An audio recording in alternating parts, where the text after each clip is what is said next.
We're almost there, horror hounds. It's the 10th day of my 13 days of Halloween, and I'm going to read the R.L. Stine Goosebumps classic, The Haunted Mask, in its entirety. Listener beware, you're in for a scare.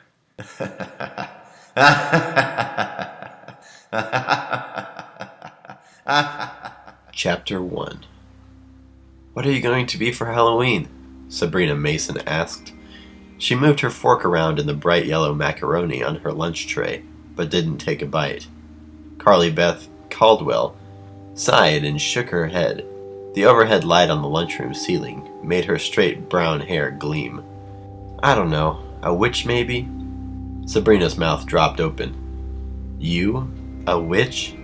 "Well, why not?" Carly Beth demanded, staring across the long table at her friend. "I thought you were afraid of witches," Sabrina replied. She raised a forkful of macaroni to her mouth and started to chew. "This macaroni is made of rubber," she complained, chewing hard. "Remind me to start packing a lunch." "I am not afraid of witches," Carly Beth insisted, her dark eyes flashing angrily.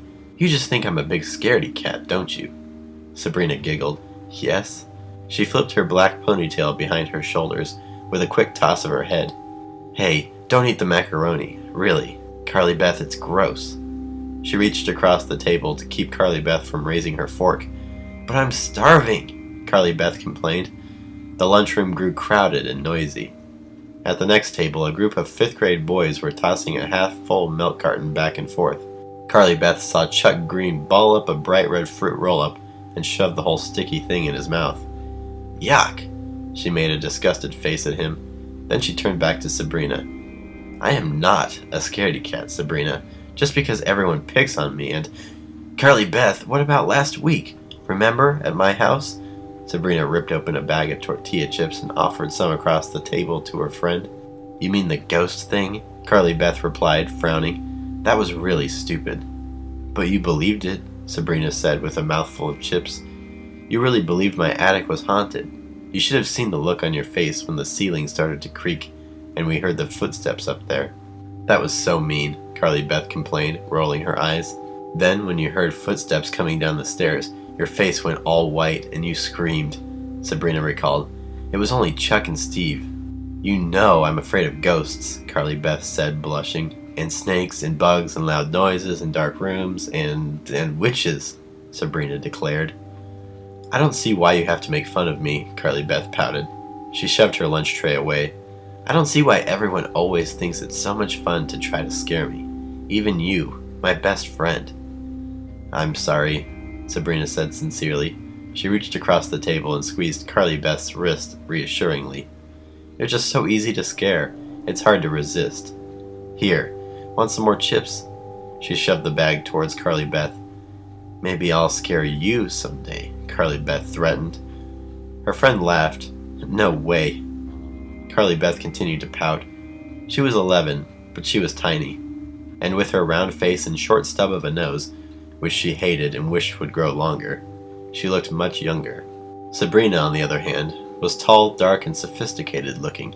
She had straight black hair, tied behind her head in a ponytail, and enormous dark eyes. Everyone who saw them together assumed that Sabrina was 12 or 13, but actually, Carly Beth was a month older than her friend. "Maybe I won't be a witch," Carly Beth said thoughtfully, resting her chin on her hands. "Maybe I'll be a disgusting monster with hanging eyeballs and green slime dripping down my face," and a loud crash made Carly Beth scream. It took her a few seconds to realize that it was just a lunch tray hitting the floor.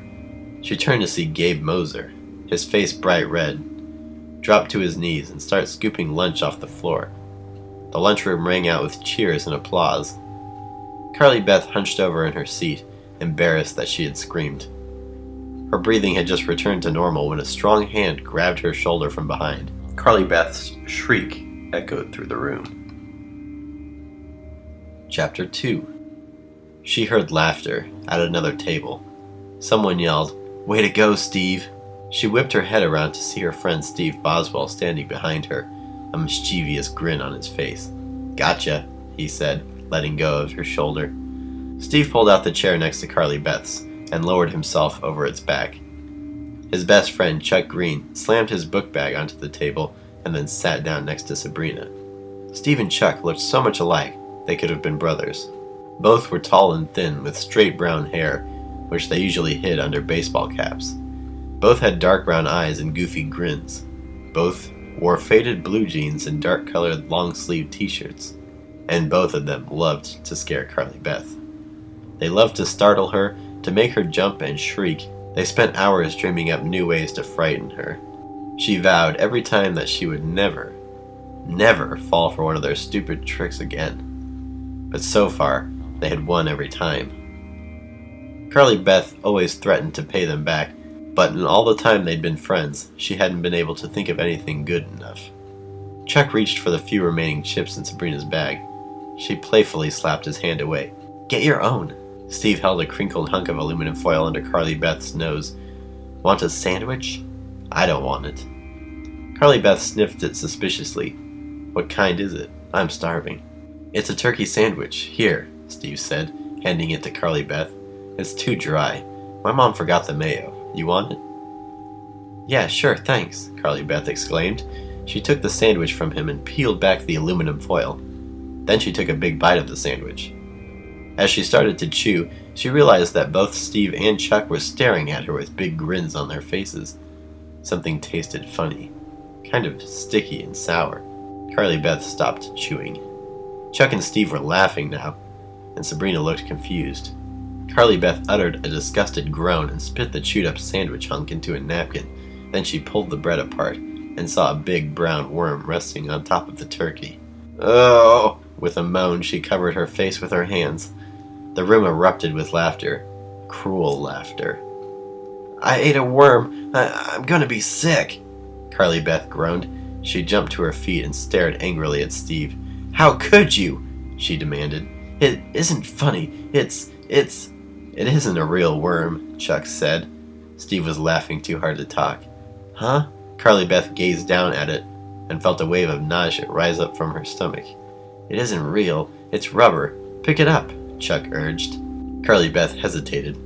Kids all through the vast room were whispering and pointing at her, and laughing. "Go ahead, it isn't real. Pick it up," Chuck said, grinning. Carly Beth reached down with 2 fingers and reluctantly picked the brown worm from the sandwich. It felt warm and sticky.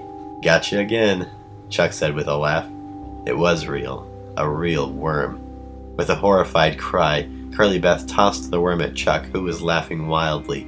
Then she leapt away from the table, knocking the chair over. As the chair clattered noisily against the hard floor, Carly Beth covered her mouth and ran gagging from the lunchroom. "I can still taste it," she thought. "I can still taste the worm in my mouth. I'll pay them back for this," Carly Beth thought bitterly as she ran. "I'll pay them back. I really will."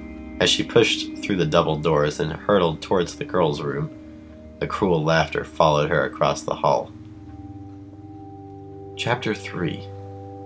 After school, Carly Beth hurried through the halls without talking to anyone. She heard kids laughing and whispering. She knew they were laughing at her. Word had spread all over the school that Carly Beth Caldwell had eaten a worm at lunch. Carly Beth, the scaredy cat. Carly Beth, who was frightened of her own shadow. Carly Beth, who was so easy to trick. Chuck and Steve had sneaked a real worm, a fat brown worm, into a sandwich, and Carly Beth had taken a big bite. What a jerk. Carly Beth ran all the way home, 3 long blocks. Her anger grew with every step. How could they do that to me? They're supposed to be my friends. Why do they think it's so funny to scare me? She burst into the house, breathing hard. "Anybody home?" she called, stopping in the hallway and leaning against the banister to catch her breath. Her mother hurried from the kitchen. "Carly Beth, hi, what's wrong?" "I ran all the way," Carly Beth told her, pulling off her blue windbreaker. "Why?" Miss Caldwell asked. "Just felt like it," Carly Beth replied moodily. Her mother took Carly Beth's windbreaker and hung it in the front closet for her. Then she brushed a hand affectionately through Carly Beth's soft brown hair. "Where'd you get the straight hair?" she muttered. Her mother was always saying that. We don't look like mother and daughter at all, Carly Beth realized. Her mother was a tall, chubby woman with thick curls of coppery hair and lively, gray-green eyes. She was extremely energetic, seldom stood still, and talked as rapidly as she moved.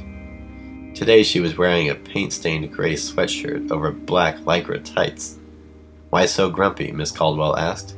"Anything you'd care to talk about?" Carly Beth shook her head. Not really. She didn't feel like telling her mother that she had become the laughingstock of Walnut Avenue Middle School. "Come here, I have something to show you," Miss Caldwell said, tugging Carly Beth towards the living room. I'm really not in the mood, Mom," Carly Beth told her, hanging back. "Come on," her mother insisted, and pulled her across the hallway. Carly Beth always found it impossible to argue with her mother. She was like a hurricane, sweeping everything in her direction. "Look," Miss Caldwell declared, grinning and gesturing to the mantelpiece. Carly Beth followed her mother's gaze to the mantel and cried out in surprise. "It's a head." "Not just any head," Miss Caldwell said, beaming. "Go on, take a closer look." Carly Beth took a few steps towards the mantelpiece, her eyes on the head staring back at her. It took her a few moments to recognize the straight brown hair, the brown eyes, the short snip of a nose, the round cheeks. "It's me," she cried, walking up to it. "Yeah, it's life-size," Miss Caldwell declared. "I just came from my art class at the museum. I finished it today. What do you think?" Carly Beth picked it up and studied it closely. "It looks just like me, Mom. Really. What's it made of?" "Plaster of Paris," her mother replied, taking it from Carly Beth and holding it up so that Carly Beth was face to face, eye to eye with herself. "You have to be careful. It's delicate. It's hollow, see?" Carly Beth stared intently at the head, peering into her own eyes. "It's kind of creepy," she muttered. "You mean because I did such a good job?" her mother demanded. "It's just creepy, that's all," Carly Beth said. She forced herself to look away from the replica of herself, and saw that her mother's smile had faded. Miss Caldwell looked hurt. "Don't you like it?" "Yeah, sure, it's really good, Mom," Carly Beth answered quickly. "But I mean, why on earth did you make it?" "Because I love you," Miss Caldwell replied curtly. "Why else? Honestly, Carly Beth, you have the strangest reactions to things. I worked really hard on this sculpture, and I thought... I'm sorry, Mom. I like it, really, I do," Carly Beth insisted. "It was just a surprise, that's all. It's great. It looks just like me. I had a bad day, that's all." Carly Beth took another long look at the sculpture. Its brown eyes, her brown eyes, stared back at her.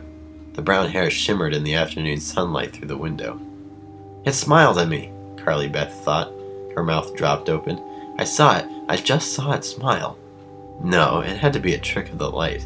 It was a plaster of Paris head, she reminded herself. "Don't go scaring yourself over nothing, Carly Beth. Haven't you made a big enough fool of yourself today?" "Thanks for showing it to me, Mom," she said awkwardly, pulling her eyes away. She forced a smile. "Two heads are better than one, right?" "Right," Mrs. Caldwell agreed brightly.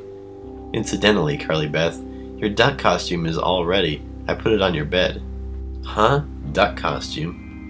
"You saw a duck costume at the mall, remember?" Miss Caldwell carefully placed the sculptured head on the mantel. "The one with all the feathers and everything? You thought it would be funny to be a duck this Halloween, so I made you a duck costume." "Oh, right," Carly Beth said, her mind spinning. "Do I really want to be a stupid duck this Halloween?" she thought. "I'll go up and take a look at it, Mom. Thanks." Carly Beth had forgotten all about the duck costume. "I don't want to be cute this Halloween," she thought as she climbed the stairs to her room. "I want to be scary." She had seen some really scary-looking masks in the window of a new party store that had opened a few blocks from school. One of them, she knew, would be perfect. But now she'd have to walk around in feathers and have everyone quack at her and make fun of her. It wasn't fair. Why did her mother have to listen to every word she said? Just because Carly Beth had admired a duck costume in a store didn't mean she wanted to be a stupid duck for Halloween. Carly Beth hesitated outside her bedroom. The door had been pulled closed for some reason. She never closed the door. She listened carefully. She thought she heard someone breathing on the other side of the door. Someone or something. The breathing grew louder.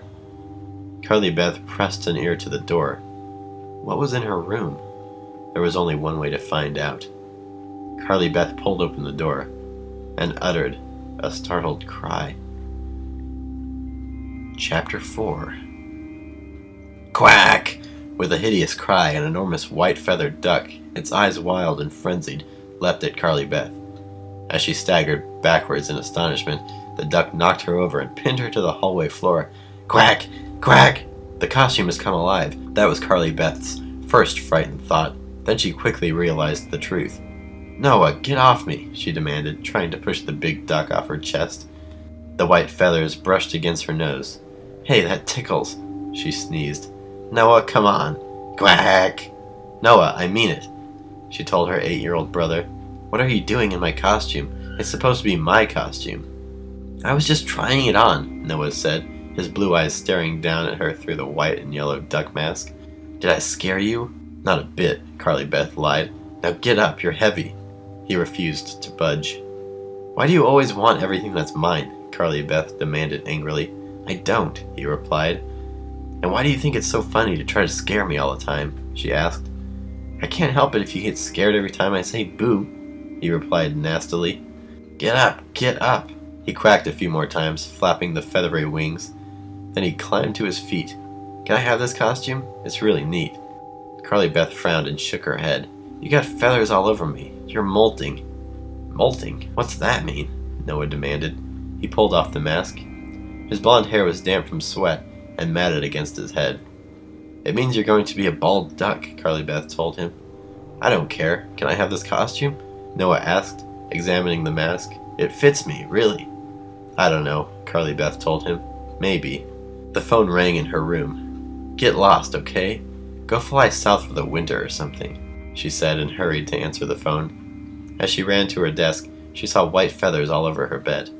That costume will never survive till Halloween, she thought. She picked up the receiver.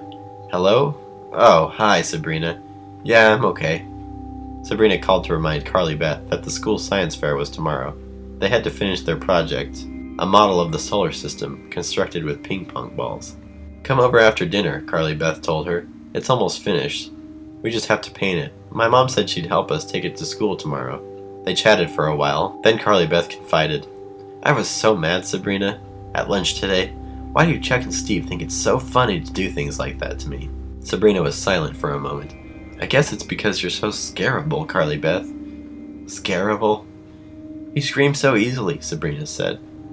Other people get scared, but they're more quiet about it.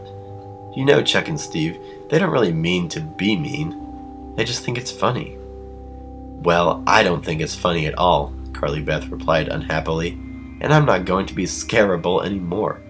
I mean it, I'm not ever going to scream or get frightened again. The science projects were all set up for judging on the stage in the auditorium.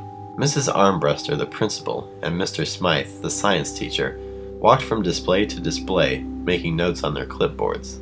The solar system, as designed by Carly Beth and Sabrina, had survived the trip to school, in pretty good shape.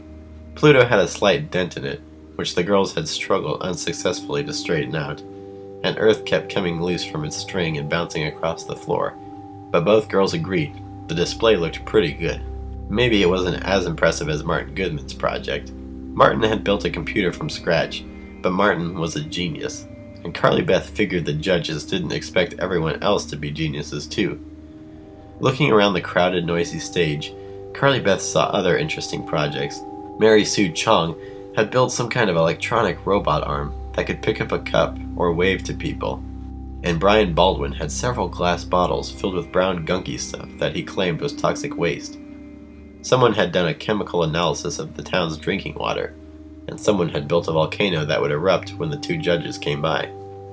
Our project is kind of boring, Sabrina whispered nervously to Carly Beth, her eyes on the two judges who were oohing and ahhing over Martin Goodman's homemade computer. I mean, it's just painted ping pong balls on strings. I like our project, Carly Beth insisted.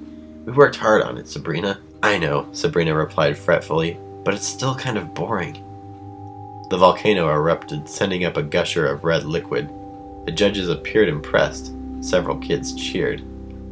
Uh-oh, here they come, Carly Beth whispered, jamming her hands into her jean pockets. Mrs. Armbruster and Mr. Smythe, smiles plastered across their faces, were coming closer. Suddenly, Carly Beth heard an excited shout from somewhere behind her on the stage. My tarantula! Hey, my tarantula got out! She recognized Steve's voice. Where's my tarantula? He called. Several kids uttered startled cries. Some kids laughed. I'm not going to get scared, Carly Beth told herself, swallowing hard. She knew she was terrified of tarantulas, but this time she was determined not to show it. My tarantula, it got away, Steve shouted over the roar of excited voices. I'm not going to get scared. I'm not going to get scared, Carly Beth repeated to herself. But then she felt something pinch the back of her leg and dig its spiny pincer into her skin, and Carly Beth uttered a shrill scream of terror that rang out through the auditorium. Chapter 5. Carly Beth screamed and knocked over the solar system. She kicked her leg wildly, trying to toss off the tarantula.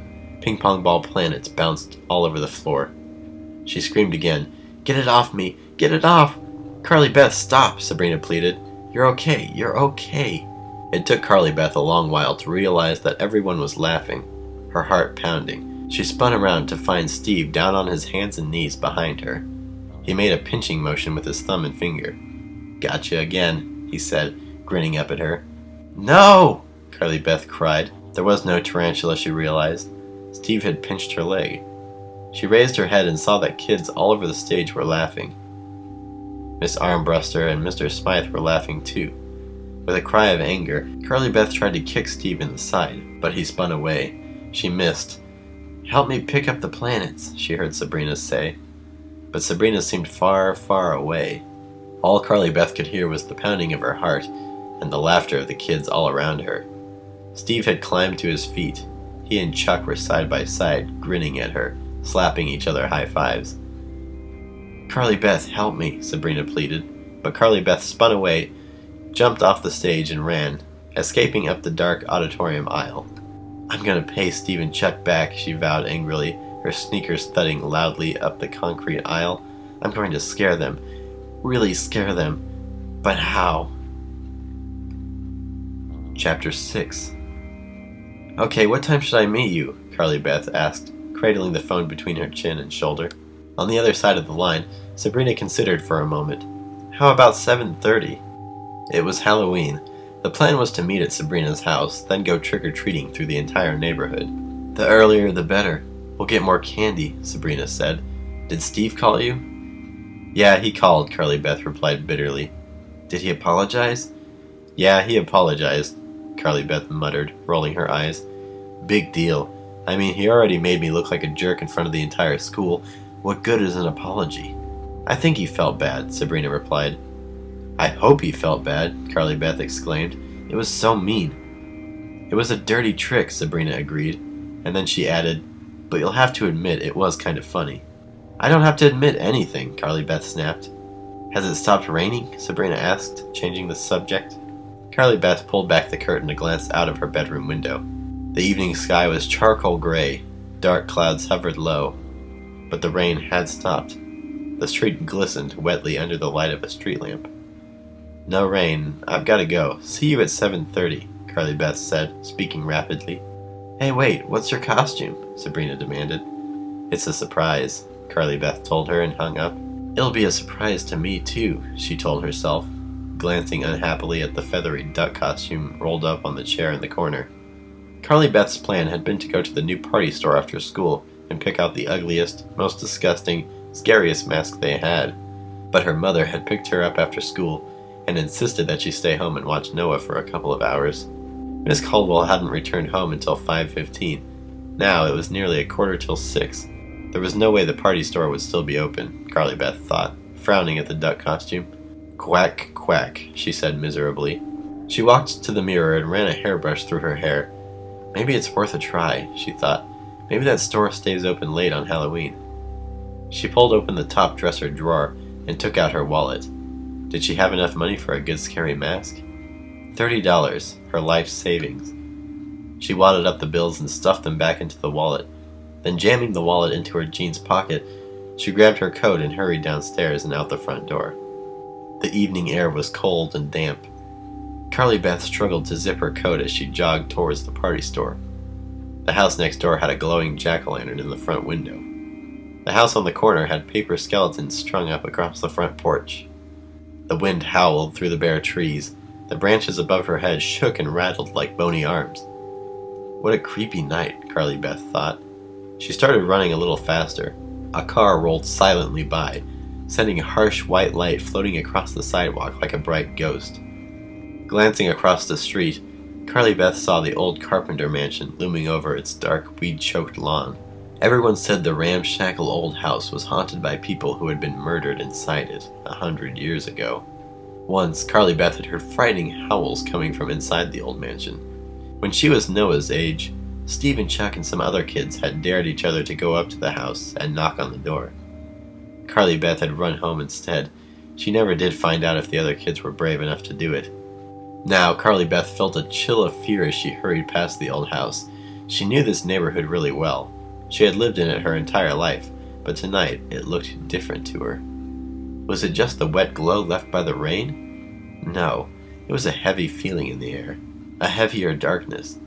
The eerie orange glow of grinning pumpkins in windows, the silent cries of ghouls and monsters waiting to float free on their night to celebrate Halloween. Trying to force all of the scary thoughts from her mind, Carly Beth turned the corner.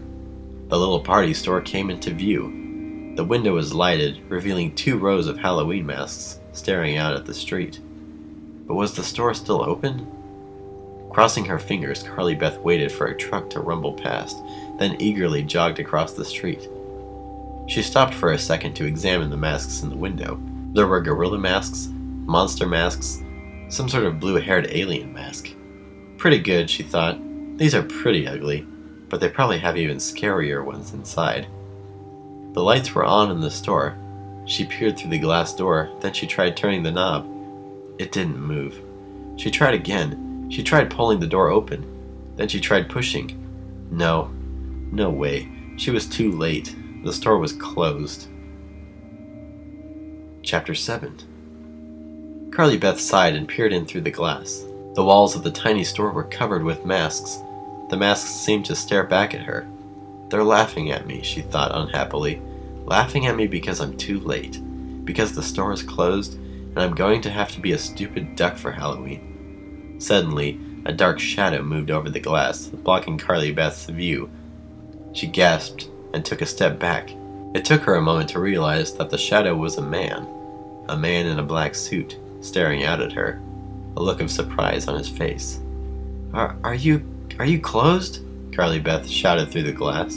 The man gestured that he couldn't hear her. He turned the lock and pulled the door open an inch. "Can I help you?" he asked curtly. He had shiny black hair parted in the middle and slicked down on his head, and a pencil-thin black mustache. "Are you open?" Carly Beth asked timidly. I need a Halloween mask." "It's very late," the man replied, not answering her question. He pulled the door open another few inches. "We normally close at 5. I really would like to buy a mask," Carly Beth told him in her most determined voice.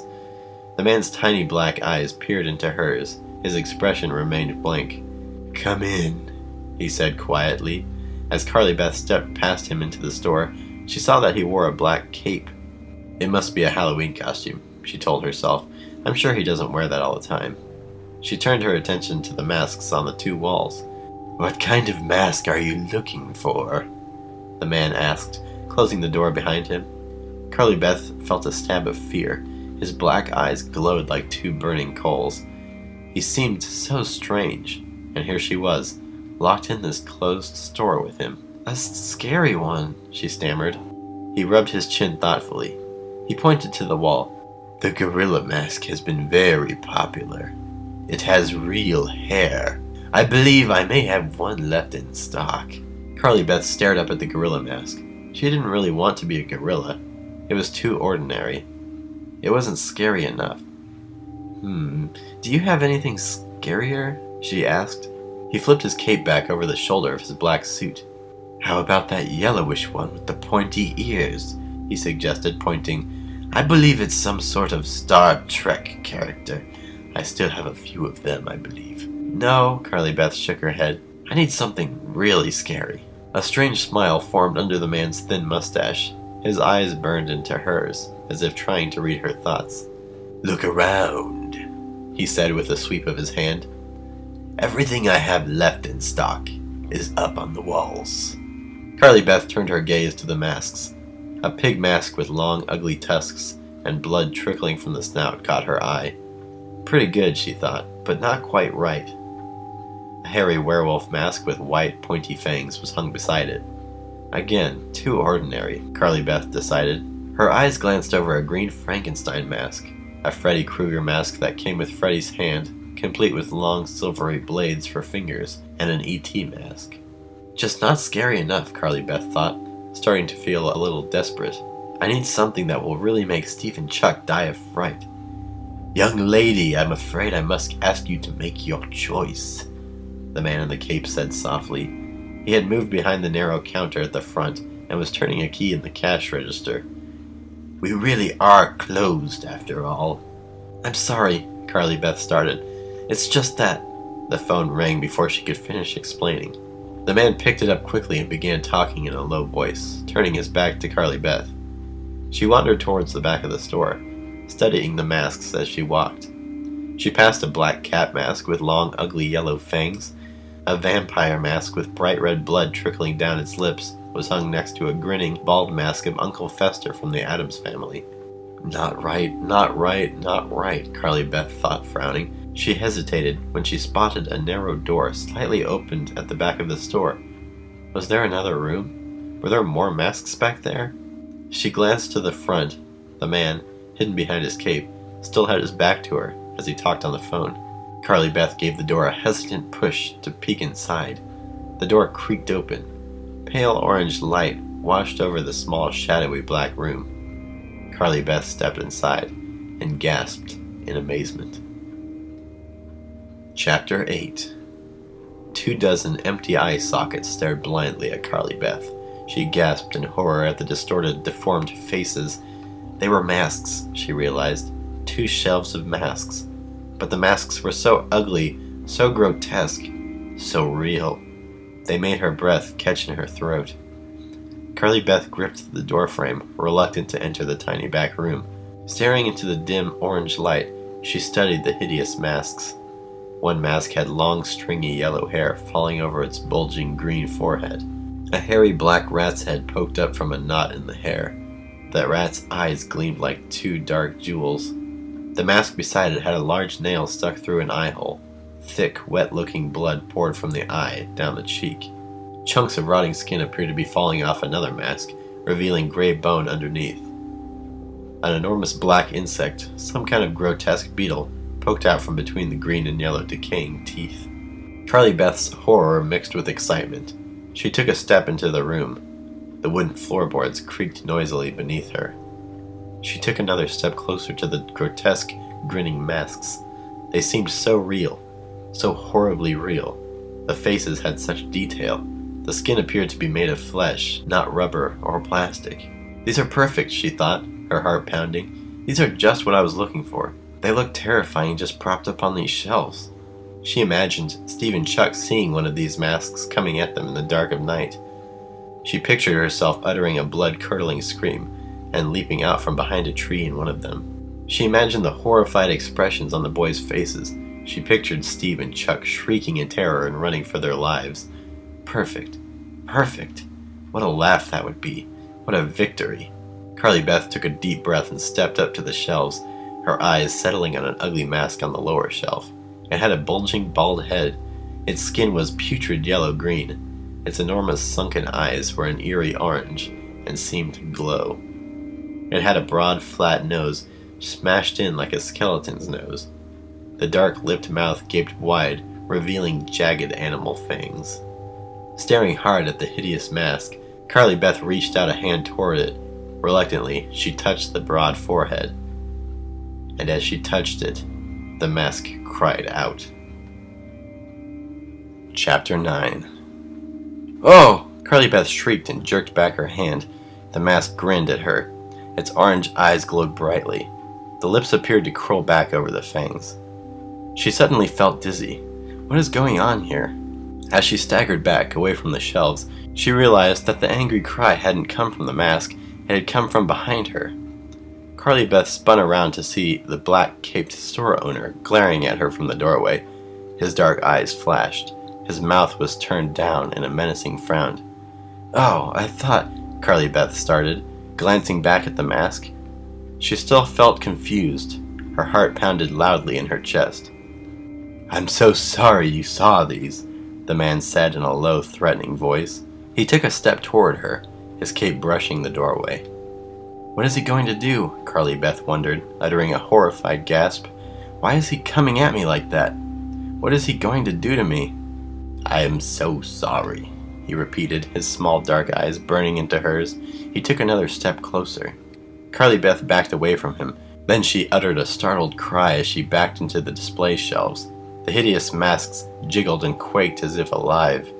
What do you mean?" she managed to choke out. I was just... "I'm so sorry you saw these because they are not for sale," the man said softly. He stepped past her and straightened one of the masks on its stand. Carly Beth breathed a loud sigh of relief. "He didn't mean to scare me," she told herself. "I'm scaring myself." She crossed her arms in front of her coat and tried to force her heartbeat to return to normal. She stepped to the side as the store owner continued to arrange the masks, handling them carefully, brushing their hair with one hand, tenderly dusting off their bulging, blood-covered foreheads. "Not for sale? Why not?" Carly Beth demanded. Her voice came out tiny and shrill. "Too scary," the man replied. He turned to smile at her. "But I want a really scary one," Carly Beth told him. "I want that one." She pointed to the mask she had touched, the mask with the open mouth and its terrifying, jagged fangs. "Too scary," the man repeated, pushing his cape behind his shoulder. "But it's Halloween," Carly Beth protested. "I have a really scary gorilla mask," the man said, motioning for Carly Beth to go back to the front room. "Very scary. Looks like it's growling. I will give you a good price on it since it's so late." Carly Beth shook her head, her arms crossed defiantly in front of her. "A gorilla mask won't scare Steve and Chuck," she said. The man's expression changed. "Who?" "My friends," she told him. "I have to have that one," she insisted. "It's so scary. I'm almost afraid to touch it. It's perfect." "It's too scary," the man repeated, lowering his eyes to it. He ran his hand over the green forehead. "I can't take responsibility." "It's so real looking," Carly Beth gushed. "They'll both faint. I know they will. Then they'll never try to scare me again." "Young lady," the store owner started, glancing impatiently at his watch. "I really must insist that you make up your mind. I am a patient man, but..." "Please," Carly Beth begged. "Please sell it to me. Here, look." She dug into her jeans pocket and pulled out the money she had brought. "Young lady, $30, Carly Beth said, shoving the wadded-up bills into the man's hand. "I'll give you $30 for it. That's enough, isn't it?" "It's not a matter of money," he told her. "These masks are not for sale." With an exasperated sigh, he started towards the doorway that led to the front of the store. "Please, I need it. I really need it," Carly Beth begged, chasing after him. "These masks are too real," he insisted, gesturing to the shelves. "I'm warning you." "Please, please." He shut his eyes. "You will be sorry." "No, I won't. I know I won't," Carly Beth exclaimed gleefully, seeing that he was about to give in. He opened his eyes. He shook his head. She could see that he was debating with himself. With a sigh, he tucked the money into his coat pocket. Then he carefully lifted the mask from the shelf, straightening the pointed ears and starting to hand it to her. "Thanks," she cried, eagerly snatching the mask from his hands. "It's perfect. Perfect." She held the mask by the flat nose. It felt soft and surprisingly warm. "Thanks again," she cried, hurrying to the front, the mask gripped tightly in her hand. "Can I give you a bag for it?" the man called after her. But Carly Beth was already out of the store. She crossed the street and started to run towards home. The sky was black. No stars poked through. The streets still glistened wetly from the afternoon's rain. This is going to be the best trick-or-treat night ever, Carly Beth thought happily, because this is the night I get my revenge. She couldn't wait to spring out at Steve and Chuck. She wondered what their costumes would be. They had both talked about painting their faces blue and dyeing their hair blue and being Smurfs. Lame. Really lame. Carly Beth stopped under a streetlight and held up the mask, gripping it with both hands by its pointed ears. It grinned up at her. the two crooked rows of fangs hanging over its thick, rubbery lips. Then, tucking it carefully under one arm, she ran the rest of the way home. Stopping at the bottom of the driveway, she gazed up at her house, the front windows all glowing brightly, the porch light sending white light over the lawn. "I've got to try this mask out on someone," she thought eagerly. "I've got to see how good it is." Her brother's grinning face popped into her mind. "Noah, of course," she said aloud. "Noah has really been asking for it." Grinning gleefully, Carly Beth hurried up the drive, eager to make Noah her first victim. Chapter 10. Carly Beth crept silently through the front door and tossed her coat into the entryway floor. The house felt stuffy and hot. A sweet smell, the aroma of hot cider on the stove, greeted her. Mom really gets into holidays, she thought with a smile. Tiptoeing through the front hallway, holding the mask in front of her, Carly Beth listened hard. "Noah, where are you? Where are you, my little guinea pig?" Noah was always bragging about how he was so much braver than Carly Beth. He was always putting bugs down her back and planting rubber snakes in her bed. Anything he could think of to make her scream. She heard footsteps above her head. Noah must be up in his room, she realized. He's probably putting on his Halloween costume. At the last minute, Noah had decided he wanted to be a cockroach. Miss Caldwell had dashed frantically all over the house, finding the materials to build pointy feelers and a hard shell for his back. Well, the little bug is in for a surprise, Carly Beth thought evilly. She examined her mask. This should send that cockroach scampering under the sink. She stopped at the bottom of the stairs. She could hear loud music coming from Noah's room, an old heavy metal song. Gripping the mask by the rubbery neck, she raised it carefully over her head, then she pulled it slowly down. It was surprisingly warm inside. The mask fit tighter than Carly Beth had imagined. It had a funny smell, kind of sour, kind of old, like damp newspapers that have been left for years in an attic or garage. She slid it all the way down until she could see through the eye holes. Then she smoothed the bulging bald head over her head and tugged the neck down. "I should have stopped in front of a mirror," she fretted. "I can't see if it looks right." The mask felt very tight. Her breathing echoed noisily in the flat nose. She forced herself to ignore the sour smell that invaded her nose. She held on tightly to the banister as she crept up the stairs. It was hard to see the steps through the eye holes. She had to take the climb slowly, one step at a time. The heavy metal music ended as she stepped onto the landing. She crept silently down the hall and stopped outside Noah's door. Carly Beth edged her head into the doorway and peeked into the brightly lit room. Noah was standing in front of the mirror, adjusting the two long cockroach feelers above his head. "Noah, I'm coming for you," Carly Beth called. To her surprise, her voice came out gruff and low. It wasn't her voice at all. "Huh?" Startled, Noah spun around. "Noah, I've got you," Carly Beth shrieked, her voice deep, raspy, and evil. "No!" her brother uttered, a hushed cry of protest. Even under his bug makeup, Carly Beth could see him go pale. She darted into the room, her arms outstretched as if ready to grab him. "No, please!" he cried, his expression terrified. "Who are you? How did you get in?" "He doesn't even recognize me," Carly Beth thought gleefully, "and he's scared to death." Was it the hideous face, the deep rumble of a voice, or both? Carly Beth didn't care. The mask was definitely a success. "I've got you!" she screamed, surprising herself at how scary her voice sounded from inside the mask. "No, please," Noah begged. "Mom! Mom!" He backed towards the bed, trembling all over, his feelers quivering in fright. "Mom, help!" Carly Beth burst out laughing. The laughter came out in a deep rumble. "It's me, stupid," she cried. "What a yellow-bellied scaredy cat." "Huh?" Still huddled by the bed, Noah stared hard at her. "Don't you recognize my jeans? My sweater? It's me, you idiot," Carly Beth declared in the gruff voice. "But your face, that mask," Noah stammered. It really scared me. I mean," he gasped at her, studying the mask. "It didn't sound like you, Carly Beth," he muttered. "I thought..." Carly Beth tugged at the bottom of the mask, trying to lift it off. It felt hot and sticky. She was panting noisily. She tried pulling the bottom with both hands. The mask didn't budge. She raised her hands to the pointed ears and tried lifting it off. She tugged harder. She tried pulling the mask off by the top of the head. It didn't move. "Hey, it won't come off," she cried. "The mask, it won't come off." Chapter 11.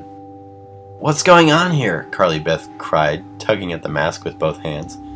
"Stop it," Noah cried, his voice sounding angry, but his eyes revealed fear. "Stop kidding around, Carly Beth. You're scaring me."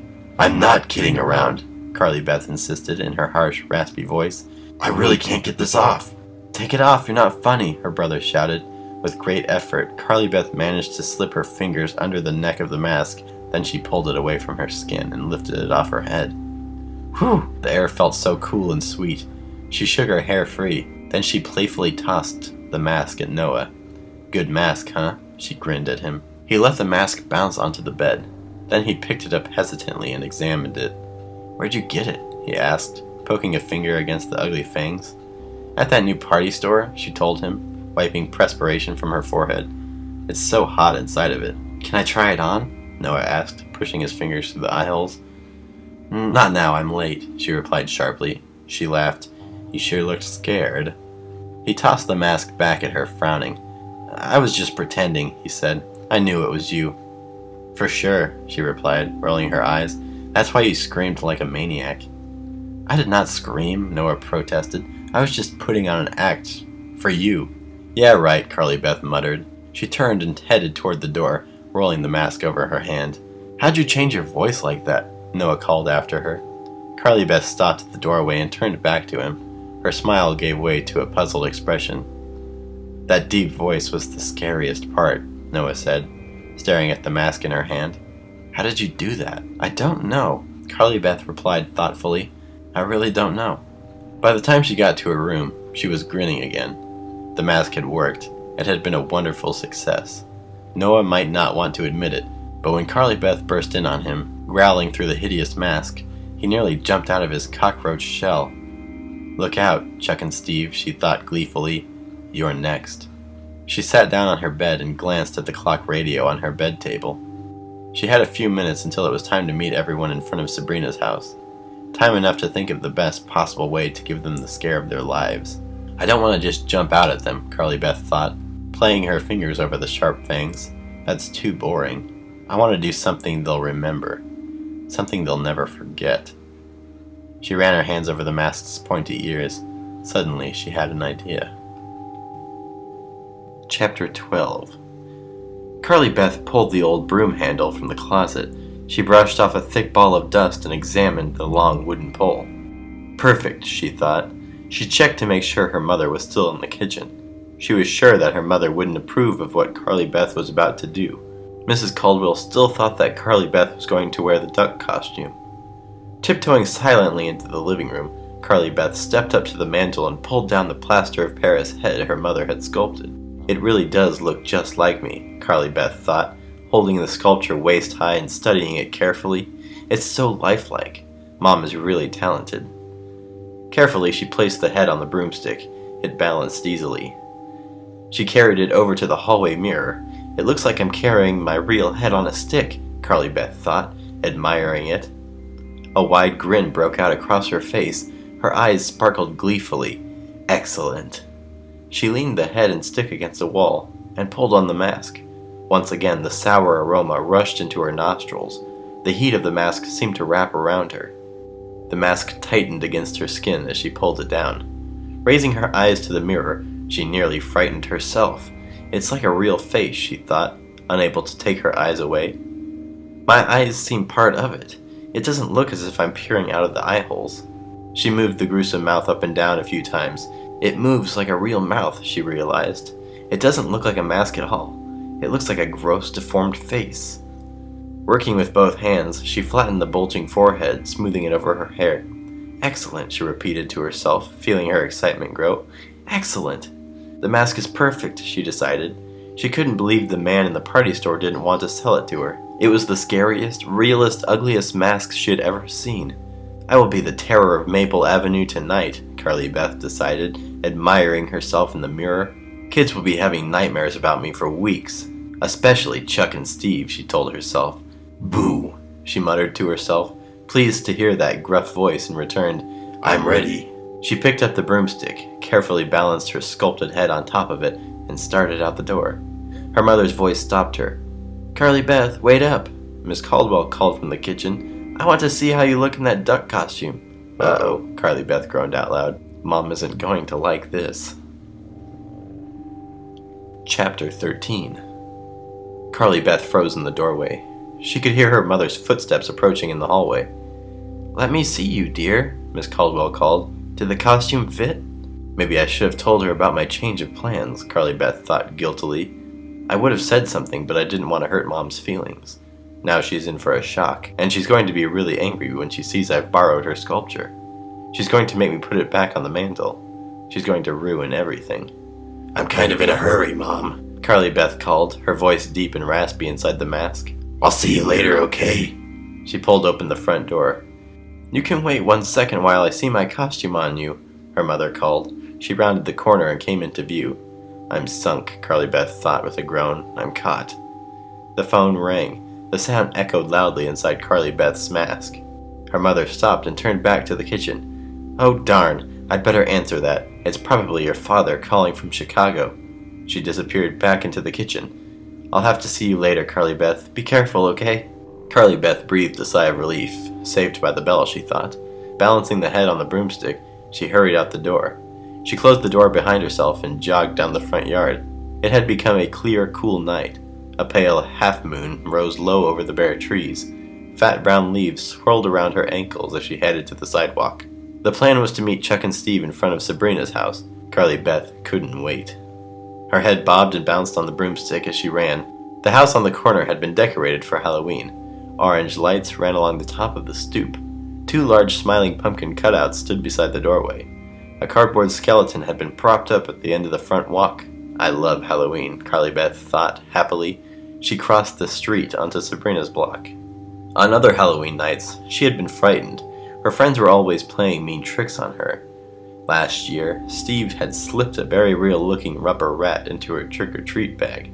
When Carly Beth had reached into the bag, she felt something soft and hairy. She pulled out the rat and shrieked at the top of her lungs. She was so scared she spilled her candy all over the driveway.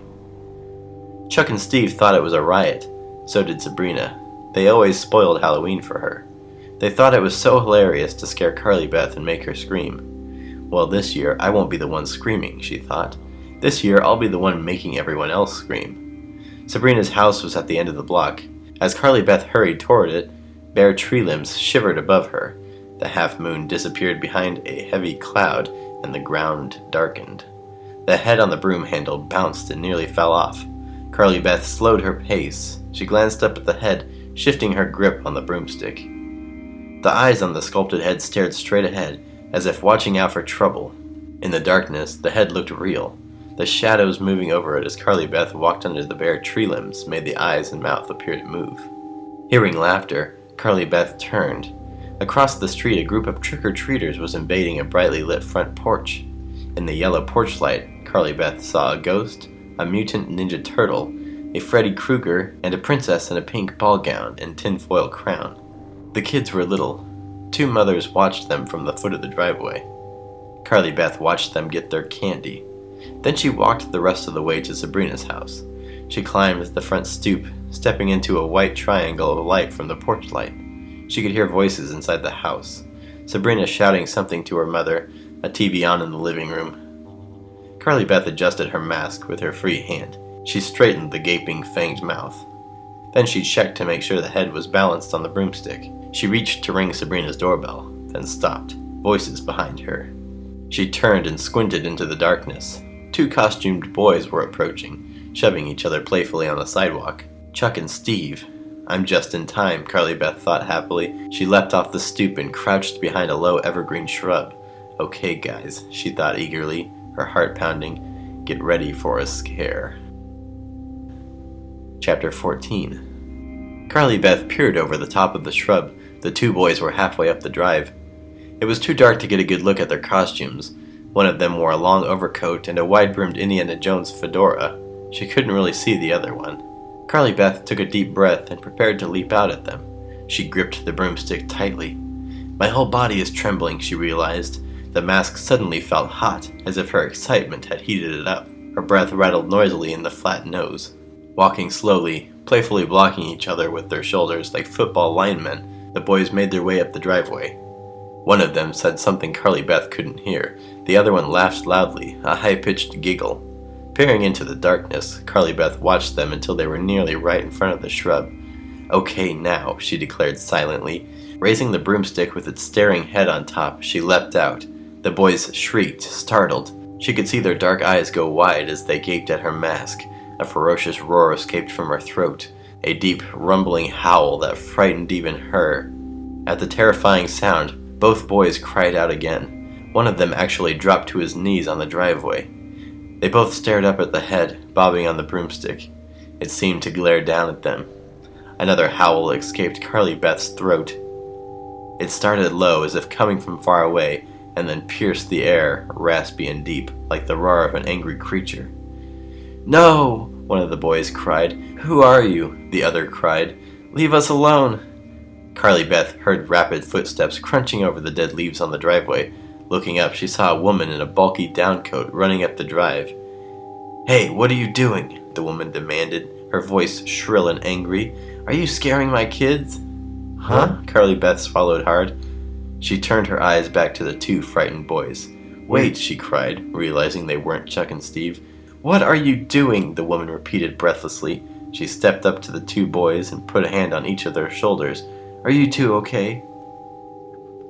"Yeah, we're okay, Mom," the one in the overcoat and fedora replied. The other boy wore white makeup and a red clown nose. She jumped out at us," he told his mother, avoiding Carly Beth's stare. "She kind of scared us." The woman turned angrily to Carly Beth and shook her finger at her accusingly. "Don't you have anything better to do than scare two young boys? Why don't you pick on someone your own age?" Normally, Carly Beth would have apologized. She would have explained to the woman that she made a mistake, that she meant to scare two different boys. But hidden behind the ugly mask, still hearing the strange howl that had burst so unexpectedly from her throat, she didn't feel like apologizing. She felt anger, and she wasn't sure why. "Go away," she rasped, waving the broomstick menacingly. Her head, stared down at the two startled boys. "What did you say?" their mother demanded, her voice tight with growing outrage. "What did you say?" "I said go away," Carly Beth snarled in a voice so deep, so terrifying that it frightened even her. The woman crossed her arms in front of the heavy down coat. Her eyes narrowed on Carly Beth. "Who are you? What is your name?" she demanded. "Do you live around here?" "Mom, let's just go," the boy with the clown face urged, tugging at her coat sleeve. "Yeah, come on," his brother pleaded. "Go away, I'm warning you," Carly Beth growled. The woman stood her ground, her arms tightly crossed. Her eyes narrowed at Carly Beth. "Just because it's Halloween doesn't give you the right. Mom, we want to get some candy," the clown pleaded, tugging his mother's sleeve harder. "Come on. We're wasting the whole night," his brother complained. Carly Beth was breathing hard, her breath escaping the mask in low, noisy grunts. It sounded like an animal, she thought. Puzzled, what is happening to me? She could feel her anger growing. Her breathing rattled noisily in the tight mask. Her face felt burning hot. Her anger raged through her chest. Her entire body was trembling. She felt about to burst. "I'm going to tear this woman apart," Carly Beth decided. Chapter 15. "I'll chew her to bits. I'll tear her skin off her bones." Furious thoughts raged through Carly Beth's mind. She tensed her muscles, crouched low and prepared to pounce, but before she could make her move, the two boys pulled their mother away. "Let's go, Mom." "Yeah, let's go. She's crazy." "Yeah, I'm crazy. Crazy, crazy, crazy," the word repeated, roaring through Carly Beth's mind. The mask grew hotter and tighter. The woman gave Carly Beth one last cold stare. Then she turned and led the boys down the driveway. Carly Beth stared after them, panting loudly. She had a strong urge to chase after them, to really scare them. But a loud cry made her stop and spin around. Sabrina stood on the front stoop, leaning on the storm door, her mouth open in a wide O of surprise. "Who's there?" she cried, squinting into the darkness. Sabrina was dressed as Catwoman, with a silver and gray catsuit beneath a silver mask. Her black hair was pulled tightly behind her head. Her dark eyes stared intently at Carly Beth. "Don't you recognize me?" Carly Beth rasped, stepping closer. She could see the fright in Sabrina's eyes, standing half in and half out of her house. "Don't you recognize me, Sabrina?" She waved the head on the broomstick as if giving her friend a clue. Sabrina gasped and raised her hand to her mouth as she noticed the head on the pole. "Curly Beth, is that you?" she stammered. Her eyes darted from the mask to the head, then back again. "Hi, Sabrina," Curly Beth growled. "It's me." Sabrina continued to study her. "That mask," she cried finally. "It's excellent, really, excellent. It's so scary." "I like your cat suit," Curly Beth told her, stepping closer into the light. Sabrina's eyes were raised to the top of the broomstick. "That head, it's so real. Where did you get it?" "It's my real head," Curly Beth joked. Sabrina continued to stare at it. "Curly Beth, when I first saw it, "My mom made it," Curly Beth told her. "in her art class." "I thought it was a real head," Sabrina said. She shivered. "The eyes, the way they stare at you." Curly Beth shook the broomstick, making the head nod. Sabrina studied Curly Beth's mask. "Wait till Chuck and Steve see your costume." "I can't wait," Curly Beth thought darkly. "Where are they?" she demanded, glancing back to the street. "Steve called," Sabrina replied. "He said they'd be late. He has to take his little sister trick-or-treating before he can meet us." Curly Beth sighed, disappointed. "We'll start without them," Sabrina suggested. "They can catch up to us later." "Yeah, okay," Curly Beth replied. "I'll get my coat and we can go," Sabrina said. She took one last lingering look at the head on the broomstick. Then the storm door slammed shut with a bang as she disappeared inside to get her coat. The wind picked up as the two girls made their way down the block. Dead leaves swirled at their feet. The bare trees bent and shivered. Above the dark sloping roofs, the pale half-moon slipped in and out of the clouds. Sabrina chattered about all the problems she'd had with her costume. The first catsuit she bought had a long run in one leg and had to be returned. Then Sabrina couldn't find a cat-eyed mask that looked right. Curly Beth remained quiet. She couldn't hide her disappointment that Chuck and Steve hadn't met them as planned. What if they never catch up to us, she wondered. What if we don't see them at all? The whole point of the night, as far as Curly Beth was concerned, was meeting the two boys and scaring the living daylights out of them. Sabrina had given her a shopping bag to put her candy in. As they walked, Curly Beth gripped the bag in one hand, struggling to keep the head balance on the pole in the other hand. "So where did you buy your mask? Your mother didn't make it, did she? Did you go to that new party store? Can I touch it?" Sabrina always talked a lot, but tonight she was going for a world's record of non-stop chatter. Curly Beth obediently stopped so that her friend could touch the mask. Sabrina pressed her fingers against the cheek, then instantly jerked them back. "Ugh, it feels like skin." Curly Beth laughed, a scornful laugh she had never heard before. "Yuck, what's it made of?" Sabrina demanded.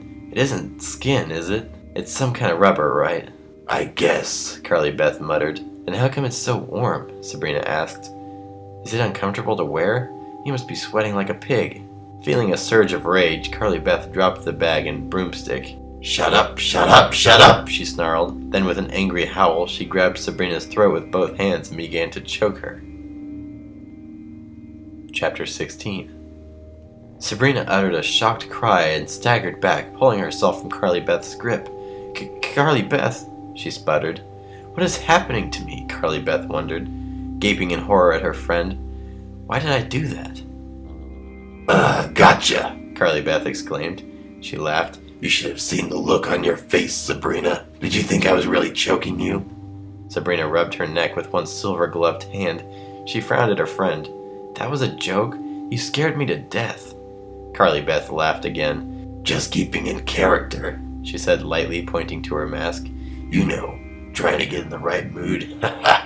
I like scaring people. You know I'm usually the one who's trembling in fright." She picked up the bag and broomstick, fixing the plaster of Paris head on top. Then she hurried up the nearest driveway towards a well-lighted house with a Happy Halloween banner in the front window. Does Sabrina believe it was just a joke? Curly Beth asked herself as she raised her shopping bag and rang the doorbell. What on earth was I doing? Why did I suddenly get so angry? Why did I attack my best friend like that? Sabrina stepped up beside her as the front door was pulled open. Two little blonde kids, a boy and a girl, appeared in the doorway. Their mother stepped up behind them. "Trick or treat," Curly Beth and Sabrina called out in unison. "Ooh, that's a scary mask," the woman said to her two children, grinning at Curly Beth. What are you supposed to be, a cat? The little boy asked Sabrina. Me, yeah, I'm Catwoman, she told him. I don't like the other one, the little girl exclaimed to her mother. It's too scary. It's just a funny mask, the mother assured her daughter. Too scary, it's scaring me, the little girl insisted. Carly Beth leaned into the entryway of the house, bringing her grotesque face up close to the little girl. I'll eat you up, she growled nastily. The little girl screamed and disappeared into the house. Her brother stared wide-eyed at Carly Beth. The mother quickly dropped candy bars in the girl's bags.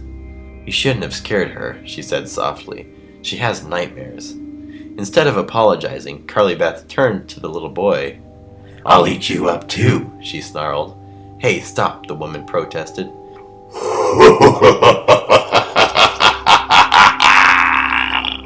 Carly Beth laughed a deep-throated laugh, jumped off the porch, and took off across the front lawn. Why'd you do that? Sabrina asked as they made their way across the street. Why'd you scare those kids like that? The mask made me do it, Carly Beth replied. She meant it as a joke, but the thought troubled her mind. At the next few houses, Carly Beth hung back and let Sabrina do the talking. At one house, a middle-aged man in a torn blue sweater pretended to be scared of Carly Beth's mask. His wife insisted that the girls come inside so that they could show their elderly mother the great costumes. Carly Beth groaned loudly but followed Sabrina into the house. The old woman gazed at them blankly from her wheelchair. Carly Beth growled at her, but it didn't appear to make any impression. On their way out the door, the man in the torn sweater handed each girl a green apple.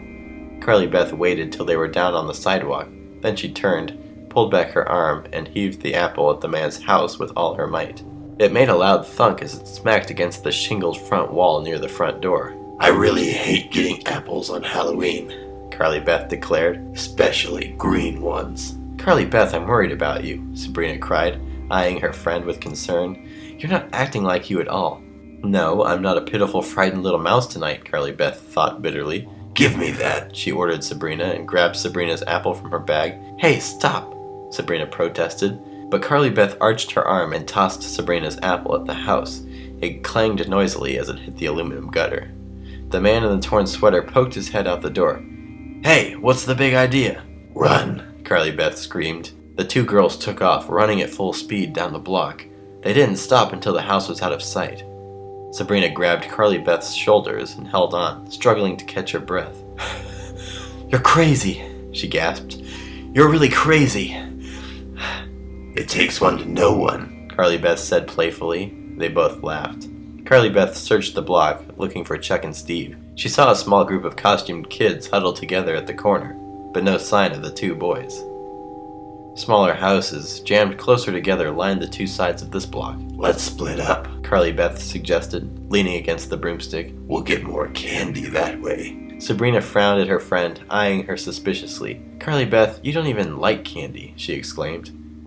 But Carly Beth was already running up the driveway to the first house, her sculpted head bobbing wildly above her on its broomstick. This is my night, Carly Beth thought, accepting a candy bar from the smiling woman who answered the door. My night! She felt a tinge of excitement she'd never felt before, and a strange feeling she couldn't describe. A hunger. A few minutes later, her shopping bag started to feel heavy. She came to the end of the block. She hesitated on the corner, trying to decide whether to do the other side of the street or to go on to the next block. It was very dark there, she realized. The moon had once again disappeared behind dark clouds. The corner streetlight was out, probably burned out. Across the street, 4 very young trick-or-treaters were giggling as they approached a house with a jack-o'-lantern on the porch. Carly Beth sank back into the darkness. She heard voices, boys' voices. Chuck and Steve? No, the voices were unfamiliar. They were arguing about where to trick-or-treat next. One of them wanted to go home and call a friend. How about a little scare for you guys, Carly Beth thought, a smile spreading across her face. How about something to remember this Halloween night? She waited, listening until they were a few feet away. She could see them now. 2 mummies, their faces were wrapped in gauze. Closer, closer. She waited for the perfect moment. Then she burst from the shadows, uttering an angry animal howl that shattered the air. The 2 boys gasped and jumped back. Hey! One of them tried to shout, but his voice got caught in his throat. The other one dropped his bag of candy.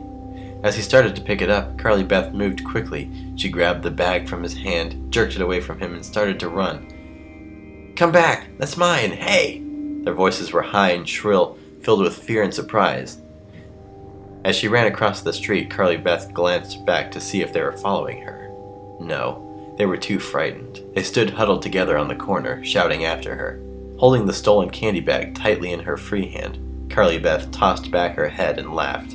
A cruel laugh, a triumphant laugh. A laugh she had never heard before. She emptied the boy's candy into her own bag, then tossed his bag onto the ground. She felt good, really strong, and ready for more fun. "Come on, Chuck and Steve," she thought. "It's your turn next." Chapter 17. Carly Beth found Chuck and Steve a few minutes later. They were across the street from her, standing in the light of someone's driveway, examining the contents of their trick-or-treat bags. Carly Beth ducked behind the wide trunk of an old tree near the sidewalk. Her heart began to pound as she spied on them. Neither boy had bothered to put on a real costume. Chuck had a red bandana tied around his head and a black mask over his eyes. Steve had blackened his cheeks and forehead with big smudges and wore an old tennis hat and a torn raincoat. Is he supposed to be a bum? Carly Beth wondered. She watched them sift through their bags. They had been out for quite a while, she saw. Their bags appeared to be pretty full. Suddenly, Steve glanced up in her direction. Carly Beth jerked her head back behind the tree trunk. Had he seen her? No. Don't blow it now, she told herself. You've waited so long for this moment. You've waited so long to pay them back for all the scares. Carly Beth watched the two boys make their way up to the front porch of the next house. Nearly tripping over the broomstick, she darted away from the tree. She ran across the street and ducked low behind a hedge. When they come back down the drive, I'll leap out, I'll pounce on them, I'll scare them to death, she thought. The low hedge smelled piney and sweet. It was still wet from the morning's rain. The wind made the leaves tremble. What was that strange whistling sound? It took Carly Beth a while to realize it was her own breathing. She suddenly began to have doubts. This isn't going to work, she thought, crouching lower behind the trembling hedge. I am a complete jerk. Chuck and Steve aren't going to be scared by a stupid mask. I'm going to jump out at them, and they're going to laugh at me, as they always do. They're going to laugh and say, "Oh, hi, Carly Beth, looking good," or something like that. And then they'll tell everyone in school how I thought I was so scary, and how they recognized me immediately, and what a total jerk I am. And everyone will have a good laugh at my expense.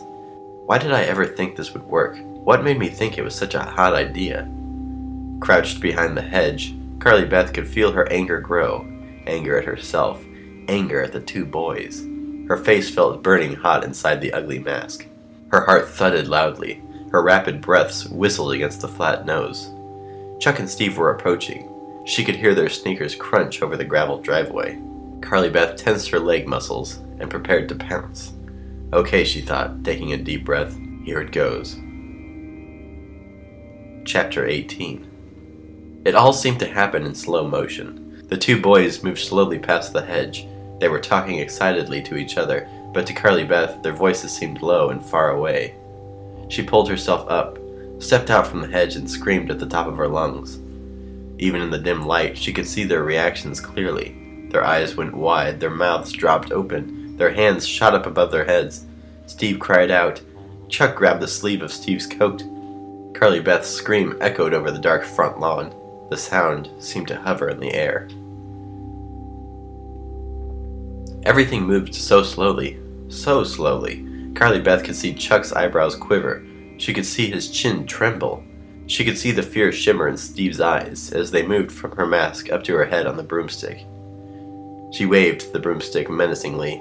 Steve uttered a frightened whimper. Chuck gaped at Carly Beth, his frightened eyes locked on hers. Carly Beth, is that you? He finally managed to choke out. Carly Beth uttered an animal growl, but didn't reply. Who are you? Steve demanded, his voice trembling. It's Carly Beth, I think, Chuck told him. Is it you in there, Carly Beth? Steve let out a tense laugh. Ha ha, you scared us. Carly Beth, is it you? Chuck demanded again. Carly Beth waved the broomstick. She pointed up to the head. That's Carly Beth's head, she told them. Her voice was a deep, throaty rasp. Huh? The boys gazed up at it uncertainly. That's Carly Beth's head, she repeated slowly, waving it towards them. The painted eyes of the sculptured face appeared to glare down at them. Poor Carly Beth. Didn't want to give up her head tonight, but I took it anyway. Both boys stared up at the head. Chuck continued to grip Steve's coat sleeve. Steve uttered another tense laugh. He stared at Carly Beth, his expression confused. You're Carly Beth, right? How are you making that weird voice? That's your friend Carly Beth, she growled, pointing up to the head on the broomstick. That's all that's left of her. Chuck swallowed hard. His eyes were trained on the bobbing head.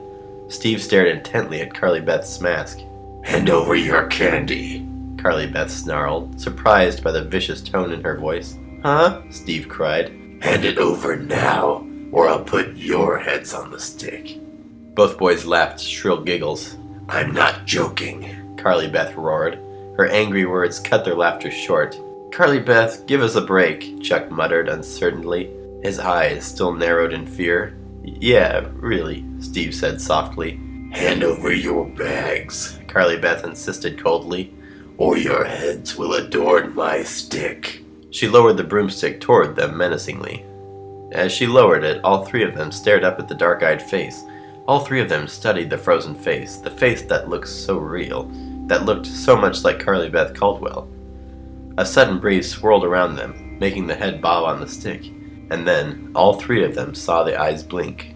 Once, twice, the brown eyes blinked, and the lips on the head parted, making a dry scraping sound. Frozen in horror, Carly Beth stared up at the face along with the two boys, and all three of them saw the lips move, and heard the dry, crackling sound.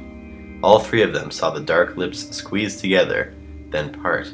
All three of them saw the bobbing head form the silent words, "Help me, help me."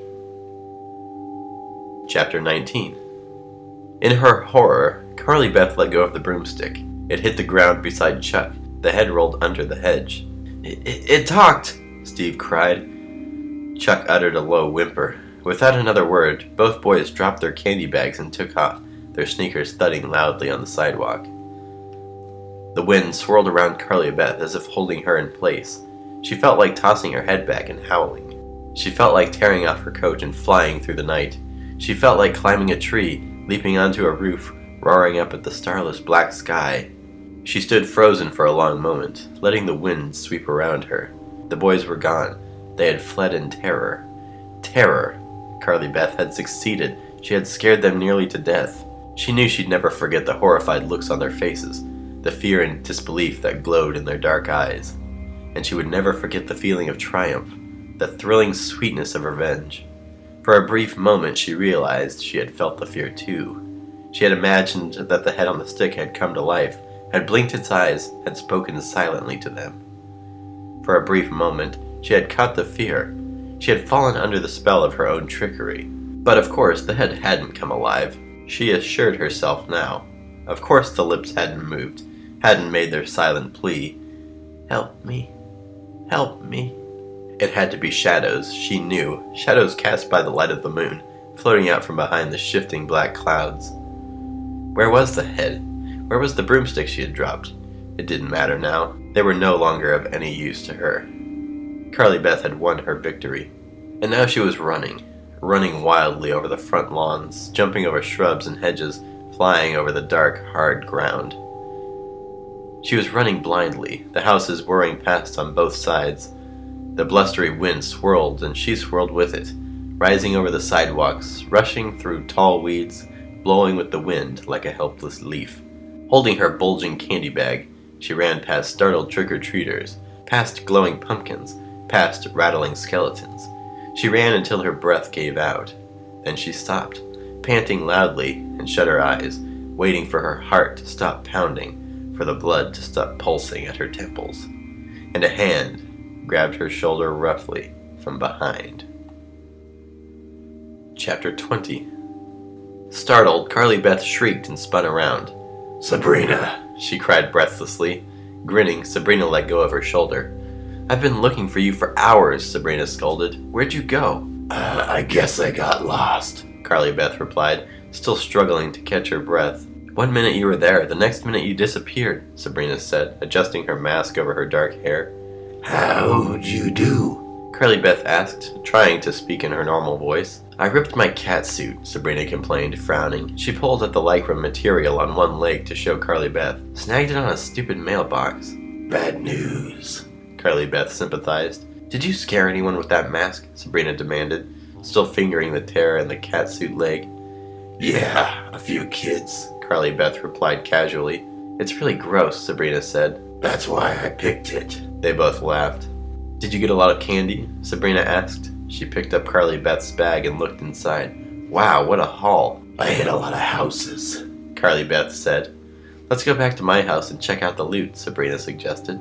Yeah, okay. Carly Beth followed her friend across the street. Unless you want to trick or treat some more, Sabrina offered, stopping in the middle of the street. No, I've done enough, Carly Beth said. She laughed to herself. I did everything I wanted to do tonight. They started walking again. They were walking against the wind, but Carly Beth didn't feel at all chilled. Two girls in frilly dresses, their faces brightly made up, funny, blonde, mop-like wigs on their heads ran by. One of them slowed when she caught sight of Carly Beth's mask. She uttered a soft gasp, then hurried after her friend. Did you see Chuck and Steve? Sabrina asked. I searched everywhere for them, she groaned. That's all I did tonight. I spent the whole night looking for everybody. You, Steve, and Chuck. How come we never got together? Carly Beth shrugged. I saw them, she told her friend. a few minutes ago, back there. She motioned with her head. They're such scaredy cats. Huh? Steve and Chuck? Sabrina's expression turned to surprise. Yeah, they got one look at my mask, and they took off. Carly Beth told her, laughing. They were screaming like babies. Sabrina joined in the laughter. I don't believe it, she exclaimed. They always act so tough. I called after them, but they just kept running. Carly Beth told her, grinning. Weird, Sabrina declared. Yeah, weird, Carly Beth agreed. Did they know it was you? Sabrina asked. Carly Beth shrugged. I don't know. They took one look at me and they ran like rabbits. They told me they planned to scare you, Sabrina revealed. They were going to sneak up behind you and make scary noises or something. Carly Beth snickered. It's hard to sneak up behind someone when you're running for your life. Sabrina's house came into view. Carly Beth shifted the candy bag to her other hand. I got some good stuff, Sabrina said, peering into her bag as she walked. I had to get a lot. I have to share it with my cousin. She has the flu and couldn't trick or treat tonight. I'm not sharing any of mine, Carly Beth said. Noah went out with his pals. He'll probably come home with a year's supply. Mrs. Connolly gave cookies and popcorn again this year, Sabrina said, sighing. I'll just have to throw it all out. Mom won't let me eat anything that isn't wrapped. She's afraid some ghoul will put poison in it. I had to throw out a lot of good stuff last year. Sabrina knocked on her front door. A few seconds later, her mother opened it and the girls entered. That's some mask, Carly Beth, she said, studying it. How'd you girls do? Okay, I think, Sabrina replied. Well, just remember. I know, Mom, Sabrina interrupted impatiently. Throw out everything that isn't wrapped, even the fruit. As soon as Mrs. Mason had gone back to the den, the two girls turned over their bags and dumped all the candy onto the living room rug. Hey, look, a big Milky Way, Sabrina declared, pulling it out of the pile. My favorite. I hate these, Carly Beth said, holding up an enormous blue jawbreaker. The last time I tried sucking one of these, I cut my tongue to pieces. She tossed it into Sabrina's pile. Thanks a bunch, Sabrina said sarcastically. She tugged off her mask and dropped it onto the carpet. Her face was flushed. She shook out her black hair. There, that feels better, Sabrina said. Wow, that mask was hot. She raised her eyes to Carly Beth. Don't you want to take off your mask? You must be boiling inside of it. Yeah, good idea. Carly Beth had actually forgotten she was wearing a mask. She reached up with both hands and tugged at the ears. Ouch! The mask didn't budge. She pulled it by the top of the head. Then she tried stretching it out and tugging it from the cheeks. Ouch! What's wrong? Sabrina asked, concentrating on sorting her candy into piles. Carly Beth didn't reply. She tried prying the mask off at the neck. Then she tugged it up by the ears again. Carly Beth, what's wrong? Sabrina asked, looking up from her candy. Help me! Carly Beth pleaded in a shrill, frightened voice. Please, help me! The mask, it won't come off. Chapter 21. On her knees on the carpet, Sabrina glanced up from her piles of candy bars. Carly Beth, stop clowning around. I'm not, Carly Beth insisted, her voice shrill with panic. Aren't you tired of scaring people tonight? Sabrina demanded. She picked up a clear plastic bag of candy corn. Wonder if Mom will let me keep this. It's wrapped. I'm not trying to scare you. I'm serious, Carly Beth cried. She tugged at the ears of the mask, but couldn't get a good grip. Sabrina tossed down the bag of candy corn and climbed to her feet. You really can't get the mask off? Carly Beth pulled hard on the chin. Ouch! She cried out in pain. It's stuck to my skin or something. Help me! Sabrina laughed. We're going to look pretty stupid if we have to call the fire department to get you out of your mask. Carly Beth didn't find it funny. She gripped the top of the mask with both hands and pulled with all of her strength. The mask didn't budge. Sabrina's grin faded. She stepped over to her friend. You're not goofing, are you? You're really stuck? Carly Beth nodded. Well, come on, she urged impatiently. Help me pull it off. Sabrina grabbed the mask top. It's so warm, she exclaimed. You must be suffocating in there. Just pull, Carly Beth wailed. Sabrina pulled. Ouch, not so hard, Carly Beth cried. It really hurts. Sabrina pulled more gently, but the mask didn't budge. She lowered her hands to the cheeks and pulled. Ouch, Carly Beth shrieked. It's really stuck to my face. What's this thing made of? Sabrina asked, staring intently at the mask. It doesn't feel like rubber, it feels like skin. I don't know what it's made of. I don't care, Carly Beth grumbled. I just want it off. Maybe we should cut it off, with scissors. And wreck the mask? Sabrina asked. I don't care, Carly Beth exclaimed, tugging furiously on it. I really don't. I just want out. If I don't get this thing off of me, I'm gonna freak out. I'm serious. Sabrina put a calming hand on her friend's shoulder. Okay, one more try. Then we'll cut it off. She narrowed her eyes as she examined the mask. I should be able to reach underneath it and pull it away, she said, thinking out loud. If I slip my hands up through the neck, I can just stretch it out and then push it up. Well, go ahead, just hurry, Carly Beth pleaded. But Sabrina didn't move. Her dark eyes grew wide and her mouth dropped open as she studied the mask. She uttered a soft gasp of surprise. Sabrina, what's the matter? Carly Beth demanded. She didn't reply. Instead, she ran her fingers over Carly Beth's throat. Her astonished expression remained frozen on her face. She moved behind Carly Beth and ran her fingers along the back of Carly Beth's neck. What is it? What's the matter? Carly Beth demanded shrilly. Sabrina ran a hand through her black hair. Her forehead wrinkled in concentration. Carly Beth, she said finally, there's something very weird going on here. What? What are you talking about? Carly Beth demanded. There's no bottom to the mask. Huh? Carly Beth's hands shot up to her neck. She felt around frantically. What do you mean? There's no line, Sabrina told her in a trembling voice. There's no line between the mask and your skin. No place to slip my hand in. But that's crazy, Carly Beth cried. She moved her hands to her throat, pushing up the skin, feeling for a bottom of the mask. That's crazy, just crazy. Sabrina raised her hands to her face, her features tight with terror. That's crazy, crazy, Carly Beth repeated in a high-pitched, frightened voice. But as her trembling fingers desperately explored her neck, Carly Beth realized that her friend was right. There was no longer a bottom to the mask. No place where the mask ended. No opening between the mask and Carly Beth's skin. The mask had become her face. Chapter 22. Carly Beth's legs trembled as she made her way to the mirror in the front entryway. Her hands still frantically searched for her throat as she stepped up to the large rectangular wall mirror and brought her face close to the glass. No line, she cried. No mask line. Sabrina stood a few feet back, her expression troubled. I don't understand it, she muttered, staring at Carly Beth's reflection. Carly Beth uttered a sharp gasp. Those aren't my eyes, she screamed. Huh? Sabrina stepped up beside her, still staring into the mirror. Those aren't my eyes, Carly Beth wailed. My eyes don't look like that. Try to calm down, Sabrina urged softly. Your eyes... They're not mine. Not mine, Carly Beth cried, ignoring her friend's plea for calm. Where are my eyes? Where am I? Where am I, Sabrina? This isn't me in here. Carly Beth, please calm down, Sabrina urged, but her voice came out choked and frightened. It isn't me, Carly Beth declared, gaping in open-mouthed horror at her reflection, her hands pressed tightly against the grotesquely wrinkled cheeks of the mask. It isn't me. Sabrina reached out to her friend, but Carly Beth pulled away. With a high-pitched wail, a cry of horror and despair, she flung herself through the hallway. She pulled open the front door, struggling with the lock, sobbing loudly. "Carly Beth, stop! Come back!" Ignoring Sabrina's pleas, Carly Beth plunged into the darkness.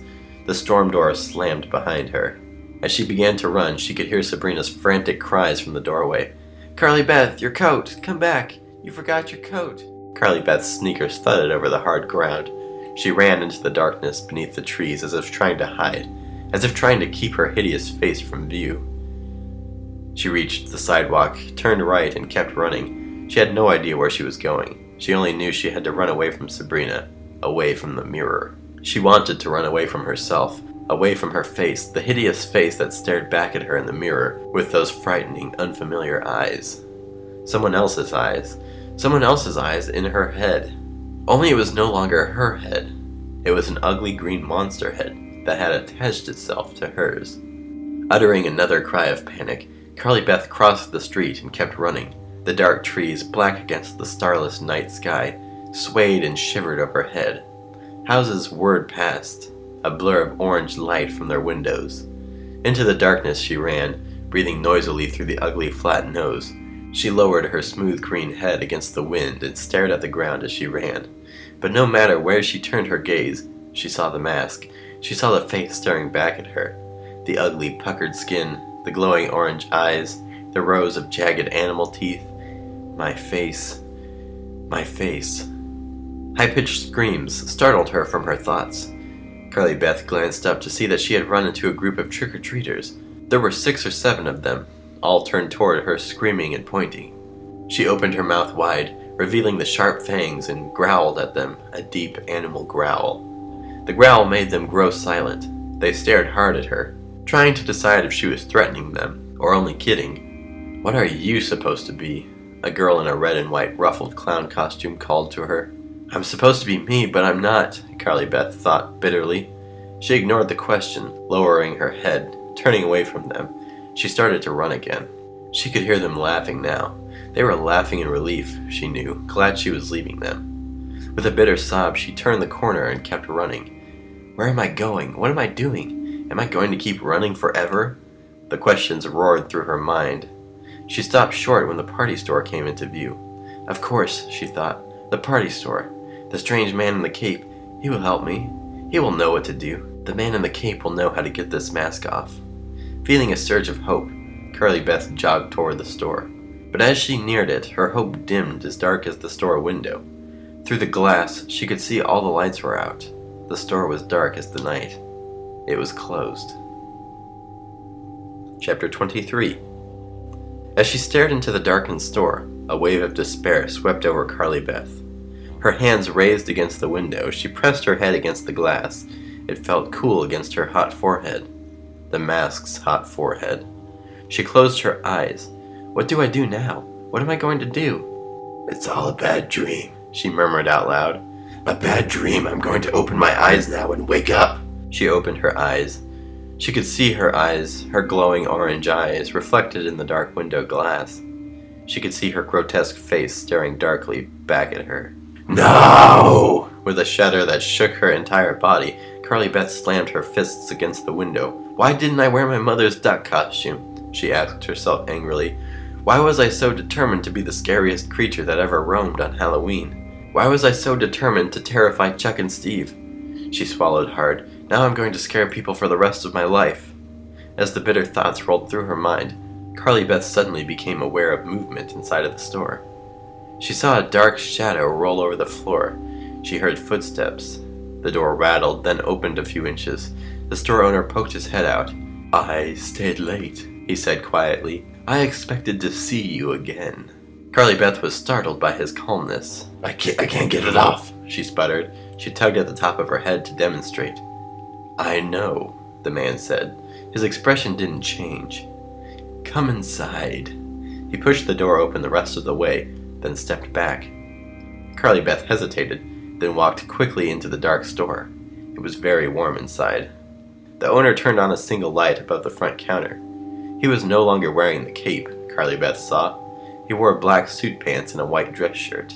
You knew I'd come back?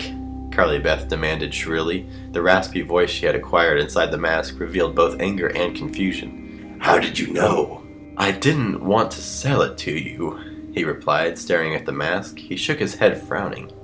You remember, don't you? You remember that I didn't want to sell it to you. I remember, Carly Beth replied impatiently. Just help me take it off, okay? Help me. He stared hard at her. He didn't reply. Help me take it off, Carly Beth insisted, shouting. I want you to take it off. He sighed. I can't, he told her sadly. I can't take it off. I'm really sorry. Chapter 24. What do you mean? Carly Beth stammered. The store owner didn't reply.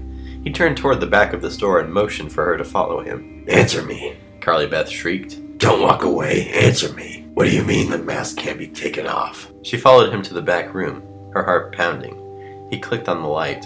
Carly Beth blinked at the sudden brightness. The two long shelves of hideous masks came into focus.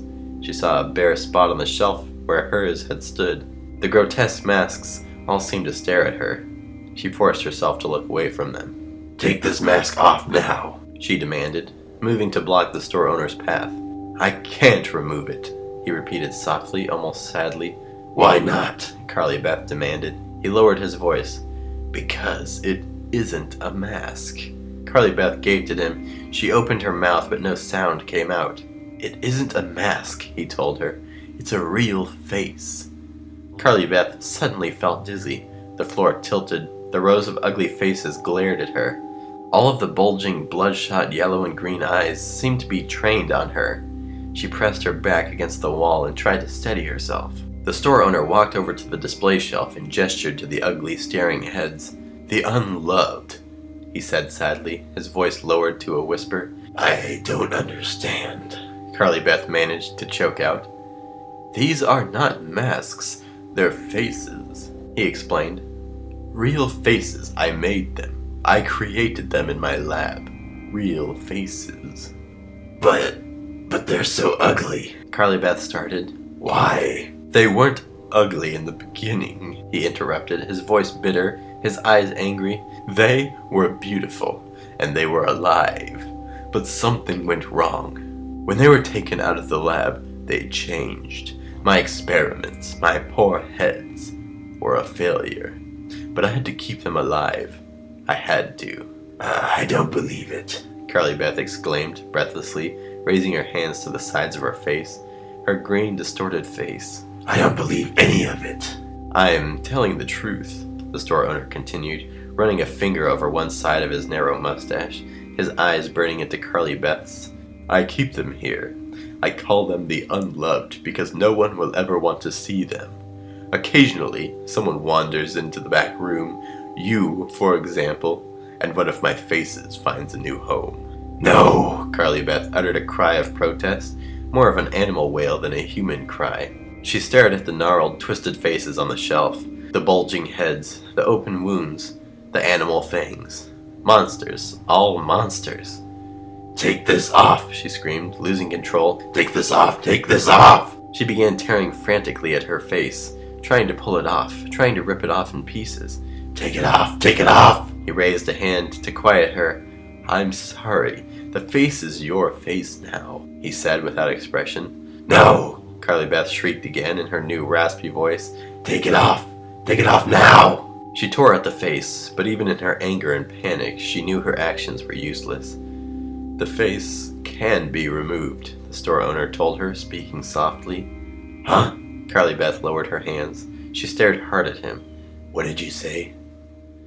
I said there is one way the face can be removed. Yes? Carly Beth felt a powerful chill run down her back, a chill of hope. Yes? How? Tell me! She pleaded. Please, tell me! I cannot do it for you, he replied, frowning, but I can tell you how. However, if it ever again attaches itself to you or to another person, it will be forever. How do I get it off? Tell me! Tell me! Carly Beth begged. How do I get it off? Chapter 25. The light flickered overhead. The rows of bloated, distorted faces continued to stare at Carly Beth. Monsters, she thought. It's a room full of monsters, waiting to come alive. And now I'm one of them. Now I'm a monster too.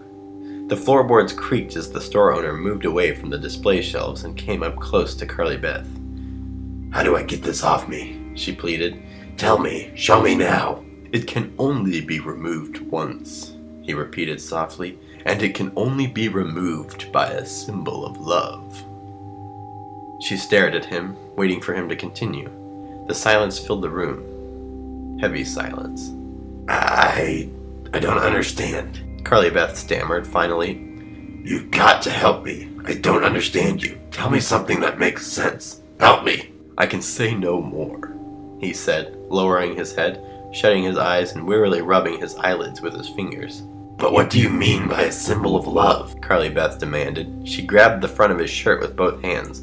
What do you mean? What do you mean? He made no attempt to remove her hands. I can say no more, he repeated in a whisper. No, she shouted. No, you have to help me. You have to. She could feel her rage explode, could feel herself burst out of control, but she couldn't stop herself. I want my face back, she shrieked, pounding on his chest with both fists. I want my face back. I want myself back. She was screaming at the top of her lungs now, but she didn't care. The store owner backed away, motioning with both hands for her to be quiet. Then, suddenly, his eyes opened wide in fear. Curly Beth followed his gaze to the display shelves. Oh, she shuddered in a startled cry of horror as she saw the rows of faces all begin to move. Bulging eyes blinked, swollen tongues licked at dry lips. Dark wounds began to pulsate. The heads were all bobbing, blinking, breathing. What is happening? Curly Beth cried in a trembling whisper. You've awakened them all, he cried, his expression as frightened as hers. But, run, he screamed, giving her a hard shove toward the doorway. Run! Chapter 26. Curly Beth hesitated. She turned back to stare at the heads bobbing on the shelves. Fat, dark lips began to move, making wet, sucking sounds. Crooked fangs clicked up and down. Ugly, inhuman noses twitched and gasped air noisily. The heads, 2 long rows of them, throbbed to life. And the eyes, the blood-veined, bulging eyes, the green eyes, the sickly yellow eyes, the bright scarlet eyes, the disgusting eyeballs hanging by threads, they were all on her. Run! You've awakened them! The store owner screamed, his voice choked with fear. Run! Get away from here! Curly Beth wanted to run, but her legs wouldn't cooperate. Her knees felt wobbly and weak. She suddenly felt as if she weighed 1,000 pounds. Run! The store owner repeated his frantic cry. But she couldn't take her eyes off the throbbing, twitching heads. Curly Beth gaped at the hideous scene, frozen in terror, feeling her legs turn to jello, feeling her breath catch in her throat. And, as she watched, the heads rose up and floated into the air. Run! Hurry! Run! The store owner's voice seemed far away now. The heads began to jabber in rumbling, deep voices, drowning out his frantic cries. They murmured excitingly, making only sounds, no words, like a chorus of frogs. Up they floated as Curly Beth stared in silent horror. Run! Run! Yes, she turned. She forced her legs to move, and with a burst of energy, she began to run. She ran through the dimly lit front room of the store. Her hands grabbed for the doorknob and she pulled open the door. A second later, she was out on the sidewalk, running through the darkness. Her sneakers thudded loudly on the pavement. She felt a shock of cold air against her hot face. Her hot, green face. Her monster face. The monster face she could not remove. She crossed the street and kept running. What was that sound? That deep gurgling sound? That low murmur that seemed to be following her? Following her? Oh no! Curly Beth cried out as she glanced back and saw the gruesome heads flying after her. A ghoulish parade. They flew in single file, one long chain of throbbing, jabbering heads. Their eyes glowed brightly, as bright as car headlights, and they were all trained on Curly Beth. Choked with fear, Curly Beth stumbled over the curb. Her arms shot forward as she struggled to regain her balance. Her legs wanted to collapse, but she forced them to move again. Bent into the wind, she ran past dark houses and empty lots. It must be late, she realized. It must be very late. Too late. The words flashed into her mind. Too late for me. The hideous glowing heads flew after her, getting closer. Closer. The rumbling of their animal murmurs grew louder in her ears until a frightening sound seemed to surround her. The wind roared, gusting hard as if deliberately pushing her back. The murmuring heads floated closer.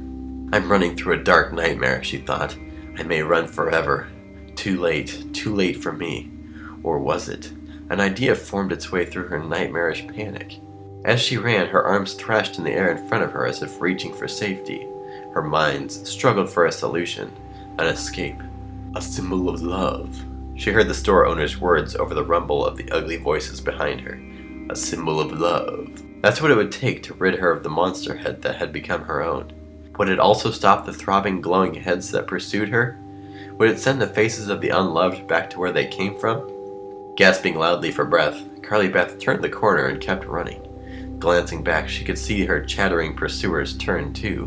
Where am I? She wondered, turning her eyes to the houses she was passing. She had been too frightened to care where she ran. But now, Carly Beth had an idea, a desperate idea, and she had to get there before the gruesome parade of heads caught up with her. She had a symbol of love. It was her head, the plaster of Paris head her mother had sculpted of her.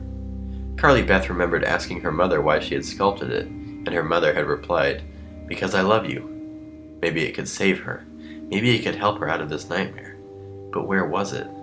She had tossed it aside. She had let it fall behind a hedge, and she had left it in someone's yard, and now she was back on the block. She recognized the street. She recognized the houses. This was where she had met up with Chuck and Steve. This is where she had sent them running off in terror. But where was the house? Where was the hedge? Her eyes darted frantically from yard to yard. Behind her, she saw the heads had swarmed together like buzzing bees. They had bunched together, grinning now, grinning hideous, wet grins as they prepared to close in on her. I've got to find the head, Carly Beth told herself, struggling to breathe, struggling to keep her aching legs moving. I've got to find my head. The rumbling, jabbering voices grew louder. The heads swarmed closer. Where? Where? She screamed aloud. And then she saw the tall hedge, across the street, the yard across the street. The head, the beautiful head. She had let it fall behind that hedge. Could she get to it before the ugly heads swarmed over her? Yes. Sucking in a deep breath of air, her arms reached out desperately in front of her. She turned and ran across the street, and dove behind the hedge, onto her hands and knees, her chest heaving, her breath rasping, her head pounding. She reached for the head. It was gone. Chapter 27. Gone. The head was gone. My last chance, Carly Beth thought, searching blindly, her hand thrashing frantically through the bottom of the hedge. Gone. Too late for me. Still on her knees, she turned to face her ghoulish pursuers. The heads, jabbering their mindless sounds, rose up in front of her, forming a wall. Carly Beth started to her feet. The throbbing wall of monster heads inched closer. She turned, searching for an escape route, and saw it. Saw her head. Saw the plaster of Paris head staring up at her from between two upraised roots on the big tree near the driveway. The wind must have blown it over there, she realized, and as the ugly heads bobbed closer, she dove for the tree and grabbed the head with both hands. With a cry of triumph, she turned the sculpted face toward the jabbering heads and raised it high. "Go away! Go away!" Carly Beth screamed, holding up the head so they could all see it. "This is a symbol of love. Go away!" The heads bobbed together. The glowing eyes stared at the sculpted head. They murmured excitedly. Wet smiles formed on their distorted lips. "Go away! Go away!" Carly Beth heard them laugh. Low, scornful laughter. Then they moved quickly, surrounding her, eager to swallow her up. Chapter 28. Too late for me, too late for me, too late for me. The words repeated in Carly Beth's mind. Her idea had failed. The heads swarmed around her, drooled over her, eyes bulging gleefully in triumph. Their rumbling murmurs became a roar. She felt herself being swallowed up in their foul-smelling heat. Without thinking, she lowered the sculpted head and pulled it down hard over her hideous monster head. To her surprise, it slid over her like a mask. "I'm wearing my own face like a mask," she thought bitterly. As she pulled it over her, darkness descended. There were no eye holes. She couldn't see out. She couldn't hear. What will the gruesome heads do to me, she wondered, alone with her fear. Will I become one of the unloved now? Will I end up on display on a shelf along with them? Surrounded by the tight, silent darkness, Carly Beth waited and waited. She could feel the blood pulsing at her temples. She could feel the throb of fear in her chest, the ache of her dry throat. What are they going to do? What are they doing? She couldn't bear being alone, shut in with her fear, surrounded by silence and the dark. With a hard tug, she pulled off the sculpted head. The gruesome heads were gone, vanished. Carly Beth stared straight ahead in disbelief. Then her eyes darted around the shadowy lawn. She searched the trees and shrubs. She squinted into the dark spaces between the houses. Gone. They were gone. For a long moment, Carly Beth sat in the cold, wet grass, the sculpted head in her lap, breathing hard, staring across the silent, empty front yards. Soon her breathing returned to normal. She climbed to her feet. The wind had gentled. The pale half-moon slipped out from behind the dark clouds that had covered it. Carly Beth felt something flap against her throat. Startled, she reached up and felt the bottom of the mask. The bottom of the mask? Yes! There was a gap between the mask and her neck. "Hey!" she cried out loud, setting the sculpted head down gently at her feet. She raised both hands to the bottom of the mask and pulled up. The mask came off easily. Stunned, she lowered it and held it in front of her. She folded it up, then unfolded it. The orange eyes that had glowed like fire had faded. The pointed animal fangs had become rubbery and limp. "You're just a mask," she cried aloud. "Just a mask again." Laughing gleefully, she tossed it up in the air and caught it. "It can be removed only once," the store owner had told her. "Only once by a symbol of love." "Well, I've done it," Carly Beth told herself happily. "I've removed it. And don't worry, I'll never put it on again. Never." She suddenly felt exhausted.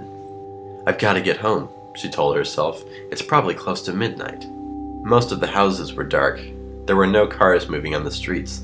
The trick-or-treaters had all gone home. Carly Beth bent to pick up the sculpted head. Then, carrying the mask and the plaster head, she began walking quickly toward her house. Halfway up the driveway, she stopped. She reached up and examined her face with one hand. "Do I have my old face back?" she wondered. She rubbed her cheeks, then ran her fingers over her nose. "Is it my old face? Do I look like me?" She couldn't tell just by touching. "I've got to get to a mirror," she exclaimed out loud. Desperate to see if her face had returned to normal, she ran up to her front door and rang the bell. After a few seconds, the door swung open and Noah appeared. He pushed open the storm door.